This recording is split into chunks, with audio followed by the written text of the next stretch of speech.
할렐루야. 2025년 9월 11일 목요일 삶의 첫 시간을 주님께 올려드립니다. 오늘도 영원한 사랑으로 우리를 이끄시며 우리를 떠나지도 버리지도 아니하시는 하나님의 은혜, 그 하나님의 사랑으로 우리를 이끌어 주심을 기억하며 세상 속에서도 그 사랑을 실천하며 삶 속에서 주님 사랑하고 이웃을 사랑하는 오늘 되길 함께 기도합니다. 이 아침에 우리의 믿음을, 우리의 신앙을 사도신경을 통해 고백합니다.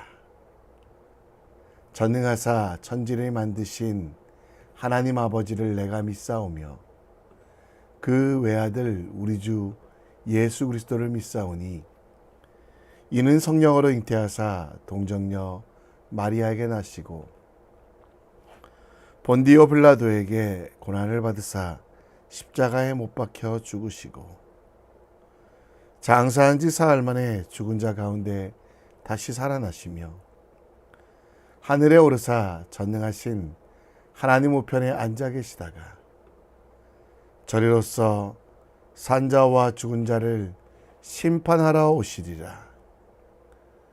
성령을 믿사오며 거룩한 공회와 성도가 서로 교통하는 것과 죄를 사여 주시는 것과 몸이 다시 사는 것과 영원히 사는 것을 믿사옵나이다.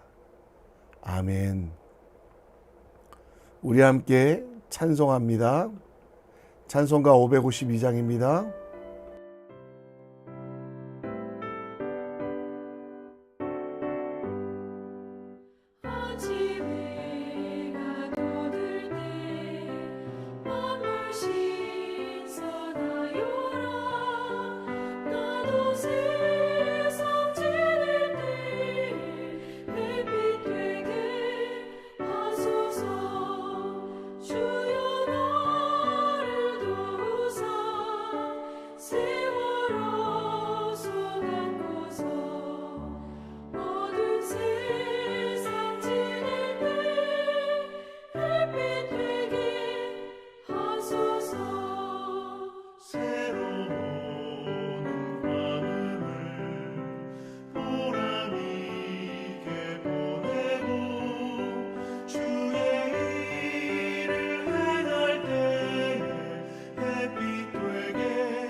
오늘 우리가 볼 하나님의 말씀은 스바냐서 1장 14절로 2장 3절, 스바냐서 1장 14절로 2장 3절 말씀 함께 읽겠습니다. 여호와의 큰 날이 가깝도다. 가깝고도 빠르도다. 여호와의 날의 소리로다. 용사가 거기서 심히 슬피 우는도다. 그날은 분노의 날이요 환난과 고통의 날이요 황폐와 패망의 날이요 캄캄하고 어두운 날이요 구름과 흑암의 날이요 나팔을 불어 경고하며 견고한 성읍들을 치며 높은 망대를 치는 날이로다. 내가 사람들에게 고난을 내려 맹인같이 행하게 하리니 이는 그들이 나 여호와께 범죄하였음이라. 또 그들의 피는 쏟아져서 티끌같이 되며 그들의 살은 분토같이 될지라. 그들의 은과 금이 여호와의 분노의 날에 능히 그들을 건지지 못할 것이며 이 온 땅이 여호와의 질투의 불에 삼켜지리니 이는 여호와가 이 땅 모든 주민을 멸절하되 놀랍게 멸절할 것입니다.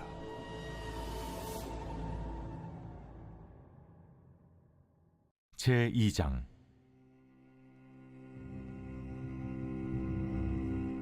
수치를 모르는 백성아, 모일지어다, 모일지어다. 명령이 시행되어 날이 겨같이 지나가기 전, 여호와의 진노가 너희에게 내리기 전, 여호와의 분노의 날이 너희에게 이르기 전에 그리할지어다. 여호와의 규례를 지키는 세상의 모든 겸손한 자들아, 너희는 여호와를 찾으며 공의와 겸손을 구하라. 너희가 혹시 여호와의 분노의 날에 숨김을 얻으리라. 아멘. 사람을 변화시키는 방법에 대해서 이솝우화 폭풍과 햇빛이라는 제목의 이야기 기억하시나요? 폭풍과 햇빛은 누가 더 강한가를 토론하게 됩니다. 폭풍은 집채만한 바위를 한 번에 날려보낼 수 있는 힘을 자랑했고요. 그래서 사람들을 그 힘으로 폭력으로 바꿀 수 있다고 생각했습니다. 태양은 강한 힘뿐만 아니라 따뜻한 사랑도 필요하다고 충고했지만 폭풍은 여전히 자신의 힘을 자랑했는데요. 그래서 결국 지나가는 나그네의 외투를 벗게 하는 실험을 했습니다. 폭풍은 엄청나게 심한 바람을 불게 했고 나그네는 그럴수록 더욱 옷깃을 여미며 옷을 벗지 않았습니다. 잠시 후 태양은 사랑 담은 따뜻한 햇빛을 전했고 그러자 나그네는 자연스럽게 외투를 벗게 되었습니다. 이 이야기를 통해서 폭력과 힘으로 다른 이들을 바꾸겠다는 혁명보다 부작용 없이 더 큰 일을 이룰 수 있는 사랑, 그 사랑으로 다른 이들의 성장과 변혁을 일으키게 하는 것이 더 확실한 방법이라는 것을 깨닫게 됩니다. 하나님께서 택하여 남겨두신 선지자 스바냐는 죄에 대한 심판을 예언합니다. 하나님께서 진노하셔서 세상에 파멸하실 것을 경고하는데요. 그러나 그런 혁명적인 방법으로 주님은 세상을 깨끗하게 하지 않으셨고 스바냐라는 한 선지자, 그가 회복된 예루살렘에서 기쁨으로 살고 있는 의로운 자들을 모아 혁명이 아닌 성장, 변혁으로 세상을 새롭게 하시겠다라고 말씀합니다. 의로운 한 사람이 하나님의 도성을 바라보며 살아갈 때 세상은 거짓으로부터 자유로워지며 흩어진 예배자들이 모이게 되어서 이 땅에는 악을 행하지 아니하며 거짓을 말하지 않는 아름다운 땅이 된다라고 말씀하고 있습니다. 회초리를 들고 심판하시기도 하지만 죄인들을 사랑하셔서 그들을 대신하여 죽으심까지 보여주는 사랑의 모습도 보여주십니다. 하나님께서는 회초리를 들고 우리를 고치시려 합니다. 하지만 우리가 기대할 수 없는 놀라운 사랑도 보여주십니다. 그리고 그 사랑으로 하나님은 우리의 변화와 성장을 요청하십니다. 예레미야 31장 3절 말씀처럼 여호와께서 영원한 사랑으로 인자함으로 그를 이끌어 주셨다 말합니다. 우리도 폭풍 속에서 하나님의 사랑을 보고 그 은혜를 누려야만 합니다. 우리가 그 사랑으로 변화되어야 됐기에 우리가 받은 사랑을 들고 세상을 변화시키는 믿음을 감당해야만 합니다. 오늘 스바야서 말씀을 묵상하며 우리가 받은 사랑이 무엇인지, 그리고 우리가 이루어가야 될 하나님의 사랑이 무엇인지 함께 묵상해 보겠습니다. 본문 14절에 보면 여호와의 큰 날이 가깝고 가깝도다. 그리고 빠르다고 합니다.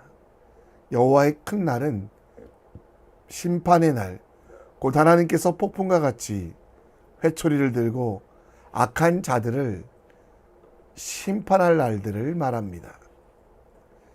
그날의 용사, 이 용사라는 말은 가장 강한 장군일지라도 다 슬퍼 울며 이를 갈고 원망하는 날들이 찾아올 것이고, 그날은 멀리 있지 않고 속히 임하기에 빨리 회개하고 주님께 돌아오라고 이야기합니다.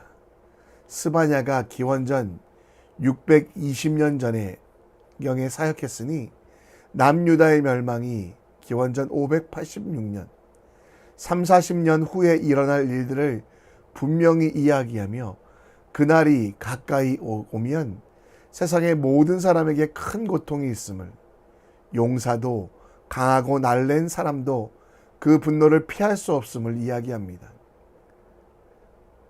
그렇게 그 분노를 피할 수 없는 이유 중에 하나는 모든 인간에게 죄가 있기 때문입니다. 그 죄에 대한 책임으로 그 누구도 온전할 수 없으며 죽음으로 갈 수밖에 없는 상황들. 15절에 그날의 분노의 날, 환난과 고통의 날, 황폐와 패망의 날, 캄캄하고 어두운 날, 구름과 흑암의 날을, 곧 그날에는 정말 어떤 소망도 없음을 이야기합니다. 그날이 되기 전에 준비하라는 말씀을 하고 싶으신 거죠. 17절에는 고난을 내려 맹인같이 되게 할 것이다. 나중에 미뤘던 사람들, 그러나 그들이 하나님의 사랑을 바라볼 수 없으며 그 심판의 자리에서는 가루로, 흙으로, 분뇨처럼 버려질 것을 말하며, 그 심판이 얼마나 엄중한가에 대하여 설명하고 있습니다. 그런데 문제는 이런 스바냐의 경고에도 유대인들은 자신들이 심판에 가까이 있다는 사실을 깨닫지 못했습니다. 여전히 우상을 제거하기보다 우상을 더 찾았습니다. 임박한 종말과 심판을 바라보며 돌아서야 되는데, 죄로 인한 영적 관성의 법칙, 곧 죄로 더 빨리 더 멀리 달려가는 일들을 했습니다. 여러분, 우리 모두가 죄인입니다. 상처가 있고 문제가 있고 어려움이 있고 남들에게 피해가 되며 수치의 자리, 곧 절망의 자리에 설 수밖에 없는 그런 죄인임을 인정해야만 합니다. 내게 나의 힘이 아닌 다른 힘이, 곧 성령 하나님의 인치심과 인도하심이 없으면 멸망의 자리에 설 수밖에 없는 그런 죄인임을 인정할 때 우리는 겸손해질 수 있습니다. 내 자신의 자아는 죽이고 하나님을 찾아야만 합니다. 그렇지 않으면 우리는 죄를 범하여 하나님의 영광에 이르지 못하고 우리의 연약함 속에 심판이 곧 임하고 그 심판이 극렬함을 우리는 알기에 오늘 여기서 내 죄에 대한 고백, 그리고 내 자신의 교만을 내려놓고 나를 구원하신 하나님을 의지하며 예수 그리스도의 십자가를 바라보는 삶이 필요합니다. 또한 내 옆에 있는 이웃들도 정말 그들이 죄인이기에 내게 피해와 잘못을 줄 수밖에 없는 연약한 존재임을 기억하며 그들을 위해 기도해 주는 것이 필요합니다. 세상의 마지막 때는 반드시 옵니다. 때와 기한은 우리가 알 수 없지만 하나님께서 그 심판의 자리 여호와의 날에 반드시 죄를 멸하시며 악한 자들을 어떤 소망도 주지 아니하시며 그들을 심판하신다라고 말씀합니다. 따라서 예수님이 오실 때까지 스바냐의 경고를 기억하며 우리가 악한 자들처럼, 우상 숭배자들처럼 살지 말아야만 합니다. 끔찍한 심판 앞에서 두려워하지 말며 겸손히 우리가 죄인 되었음을 고백합시다. 하나님, 나는 죄인입니다. 하나님, 은혜를 내려 주시옵소서 기도할 때 하나님께서는 우리의 마음을 아시고 하나님을 의지하는 그 마음을 기뻐하사 새롭게 하시고 변화시키시고 온전케 하신다라는 걸 믿으며 하나님께 우리의 인생을 온전히 맡겨드리는 믿음의 사람 될 수 있도록, 우리의 능력으로 할 수 있는 일이 없음을 고백하고 하나님께서 하신 일들을 기억하며 찬양하는 주님의 사람 되시기를 함께 기도합니다. 2장 1절 말씀에 보면 수치를 모르는 백성들아 모일지어다 모일지어다. 하나님께서 수치를 모르는 백성을 모으고 모으십니다. 여기서 수치를 모르는 이라는 단어는 원어로는 여호와를 기다리는, 여호와를 사모하는 사람들을 모으시겠다라고 말합니다. 완벽하진 않지만 우리가 죄인됨을 알아 우리의 능력으로 살아갈 수 없기에 여호와를 기다리며 여호와를 사모하는 사람들, 우상에게 절하는 수치, 교만하여 자기 마음대로 살아가는 부끄러움이 없는 사람들을 말합니다.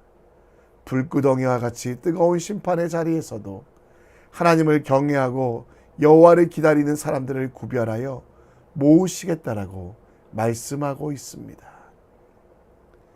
시편 27편 14절 말씀처럼 여호와를 기다린다라는 말은 강하고 담대하여 우상들을 제하며 하나님을 온전히 기다릴, 다시 오실 예수님을 기다리는 삶에 대하여 이야기합니다. 다시 본문 2절에 보면 명령이 시행되어 날이 겨같이 지나가기 전, 여호와의 진노가 너희에게 내리기 전, 여호와의 분노의 날이 너희에게 이르기 전에 그리하라 라고 말씀하고 있는데요. 그 모임을 통해서 해야 하는 일들이 3절에 나옵니다. 여호와의 규례를 지키는 세상의 모든 겸손한 자들아, 너는 여호와를 찾으며 공의와 겸손을 구하라. 너희가 혹시 여호와의 분노 날에 숨김을 얻으리라. 여기서 혹시는 될까 말까 고민하는 것이 아니라 수치스러운 일을 행하지 말라는 강조하는 것입니다. 여호와의 분노의 날에 심판받지 않도록 하나님을 사랑하고 하나님의 공의를 행하라라고 말씀하고 있는 것입니다. 여호와의 날을 기다리며 우리는 공포보다 하나님을 더욱 사랑해야만 합니다. 그리고 하나님께서 사랑하시기에 우리 속에 공의를 구해야만 합니다. 성경에서 공의와 함께 사형되는 단어는 정의인데요. 미가서 6장 8절에도 보면 정의를 행하며 인자를 사랑하는 것, 곧 하나님이 정하신 뜻을 정의라고 한다면 그 뜻을 사랑으로 실천하는 것이 공의인데요. 마지막 날이 다가오기 전에 수치를 모르는 하나님을 기다리는 우리들은 하나님의 공의와 정의를 누리는 삶, 세상 사람들은 기준도 법도 도덕도 아무것도 없는 시대이지만 세상에는 혼돈이 찾아왔고 보고 있으나 보지 못하는 맹인들이 고난이 가득하고 세상의 사람들은 티끌과 분토처럼 여겨지는 시대가 되었습니다. 공의를 행하고 정의를 행하는 이유, 그것은 하나님을 사랑하는 것, 그래서 하나님과 동행하는 것입니다. 오늘 우리는 하나님을 사랑하고 인정하고 회개해야만 합니다. 분노의 날 수치를 모르는 백성들은 기준이 하나님이 필요 없다라고 말하는 세상 속에서 사람 혼자서도 잘할 수 있다는 생각, 사람 속에서 정말 사람이 기준이 되는 것들 다 내려놓고 하나님께서 기준이 되시고 하나님의 공의와 정의가 물같이 흘러가는 하수같이 넘치는 삶을 살아가는 오늘이 될 수 있도록 기도해 주셨으면 좋겠습니다. 스바냐의 말은 심판의 날에 관한 경고는 하나님을 사랑하기에 하나님의 법을 지킴이 기쁨이 되도록 합니다. 하나님을 사랑하기에 하나님께서 나의 통치자가 되며 삶의 목적이 되게 하는 지혜로운 삶을 살아가는 우리 모두 되길 함께 기도합시다. 이 아침에도 오늘 말씀을 생각하며 함께 찬양합니다.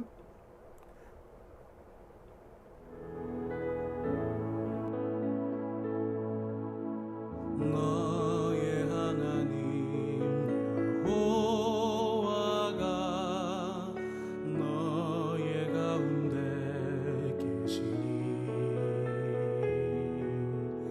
그는 구원을 베푸실 전능자시라.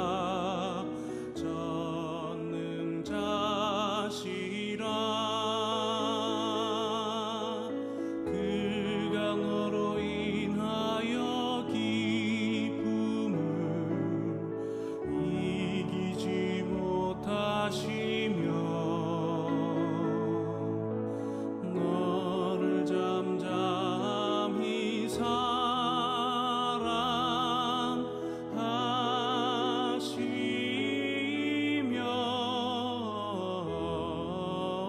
즐거이 부르며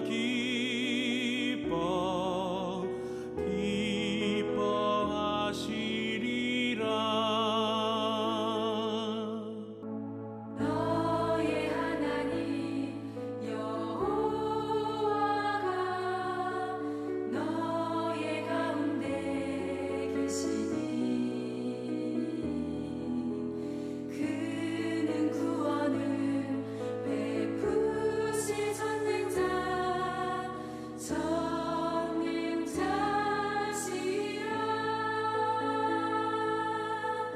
그가 너로 인하여 기쁨을 이기지 못하시며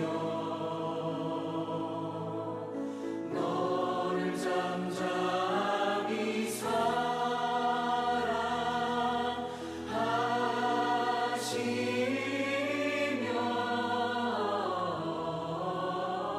즐거이 부르며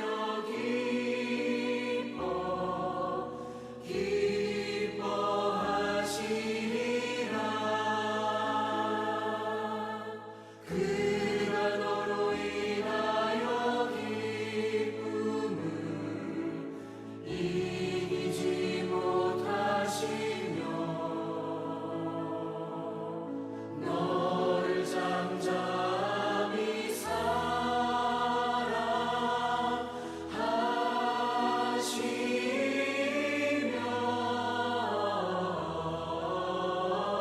즐거이 부르며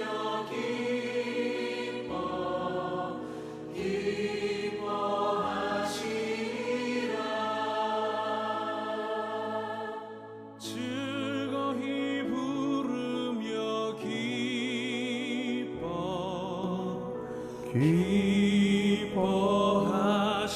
기뻐하시리라.